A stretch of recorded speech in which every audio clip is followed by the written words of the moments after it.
हम लेकर आ गए आपके बीच आज बंधानी साड़ी से का ब्लाउज, जो कि बहुत ही सुंदर लगेगा। तो हमने हार्ट शेप इसकी डिज़ाइन रखी है बैक गले में, जिसके लिए सबसे पहले हम 6 इंच का कंधा 6 इंच का आर्म होल ले लेंगे और हमारी फुल फिटिंग रहेगी 9.5 इंच। तो हमने 9.5 पे टिक भी लगा लिया है। ये हमारा फिटिंग का निशान है। इसके बाद हम 2.5 इंच का गला निशान लगा लेंगे। गला हमारा गोल ही रहेगा। तो सबसे पहले हम आगे के पार्ट पे निशान लगाएंगे। देखिए हमने ये 10 इंच पर पॉइंट बना लिया है। 10 इंच पर पॉइंट बनाने से हमें फिटिंग देने में प्लेटों की फिटिंग देने में बहुत ही आसानी होती है। तो ये हमारा प्रिंसेस कट ब्लाउज रहेगा। देखिए हमने ये निशान भी लगा लिया है और 10 इंच पर ही हम इसकी गोलाई देंगे। तो ये बीच का 1.5 इंच का एक्स्ट्रा कपड़ा हम निकाल देंगे, जो हमने नीचे की प्लेटों के बीच में गैप रखा है। और इसके बाद हम कटिंग कर लेंगे। कटिंग करने के बाद देखिए हमारा आगे का पार्ट रेडी होगा। इसके बाद हम बैक पार्ट के निशान लगाएंगे। बैक पार्ट में हम हार्ट शेप का गला रखेंगे, जो कि बहुत ही इस साड़ी पर बहुत ही अच्छा लुक देगा। तो क्योंकि बंधानी साड़ी वैसे भी हम औरतों के लिए फेवरेट साड़ी होती है, जो पहनने में भी काफ़ी कंफर्टेबल होती है। तो देखिए हमने हार्ट शेप का ये गला डिजाइन कर लिया है। डिजाइन करने के बाद हम अच्छे से मार्क करके हम इसकी कटिंग कर लेंगे। इसके बाद हम आस्तीन का निशान लगा लेंगे। आस्तीन हमारी सिंपल ही रहेंगे, बस 9 इंच की लंबी रहेंगी।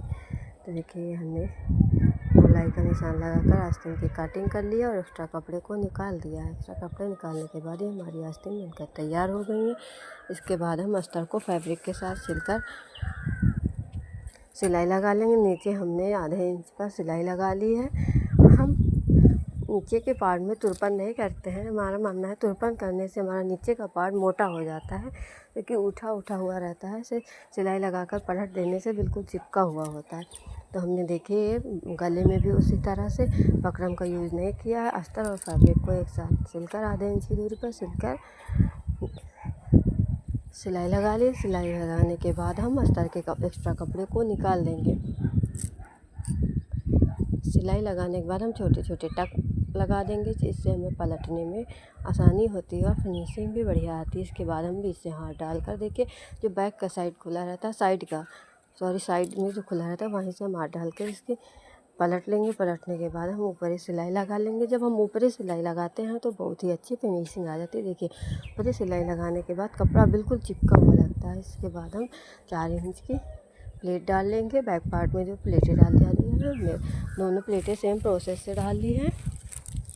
तो हमारा ये बैक पार्ट की स्टिचिंग तैयार हो गई। इसके बाद हम इसमें गले में थोड़ी सी पतली सी लेस लगाएंगे, जो कि ब्लाउज से मैचिंग की है। लेस बिल्कुल पतली है, क्योंकि हमें दोहरी लेस लगानी है। अगर हमें एक ही लेस लगानी होती तो हम चौड़ी लेस लगाते। तो हमने ये पतली सी लेस लगाई है। हम इसको 2 बार करके लगाएंगे, गैप करके। तो इसलिए हमने पतली लेस लगाई है और इसी के हम ठीक आधे इंच की दूरी पर हम इसी लेस को फिर से लगा देंगे। तो हमारा डिजाइन मोटा दिखेगा और अच्छा भी लगेगा दूर से। इसके बाद हम इसमें बनाने के लिए छोटे छोटे 2 लटकन लगा लेंगे।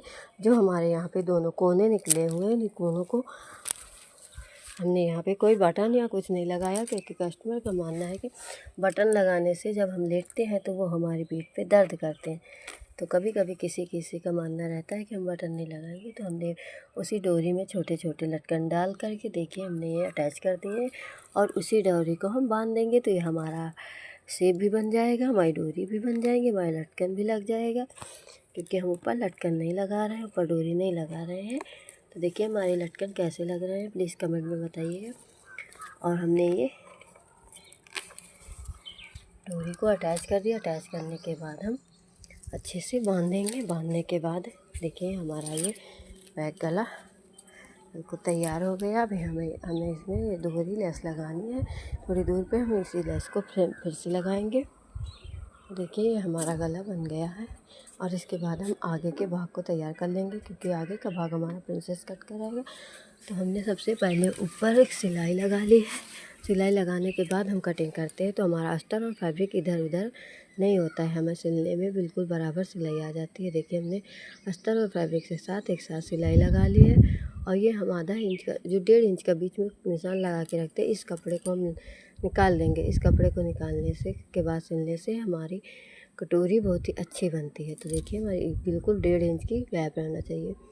और हम ये दोनों भागों को एक साथ सिल ले रहे हैं। तो ये हमारा प्रिंसेस कट ब्लाउज़ तैयार हो जाएगा।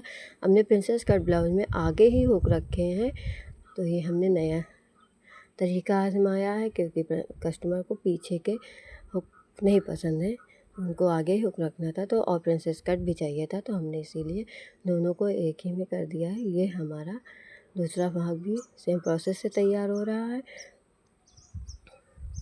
दूसरे पार्ट में भी हमने उसी तरह पहले से अस्तर और फैब्रिक पे सिलाई लगा ली, तब कटिंग की है। तो इस सिलाई लगाने के बाद हमारा अस्तर और फैब्रिक इधर उधर नहीं होता है और बिल्कुल उसी तरह सिला रहता है। और सिर्फ हमें उसे रख के सिलाई लगानी होती है।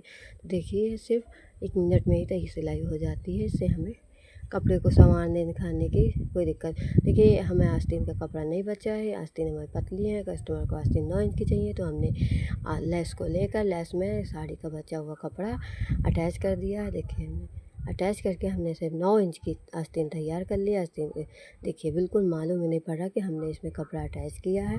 जहाँ से लेस शुरू है वहीं से हमने कपड़े को अटैच कर लिया। अटैच करने के बाद हम अस्तर को फैब्रिक के साथ रख लेंगे और सिलाई लगा लेंगे।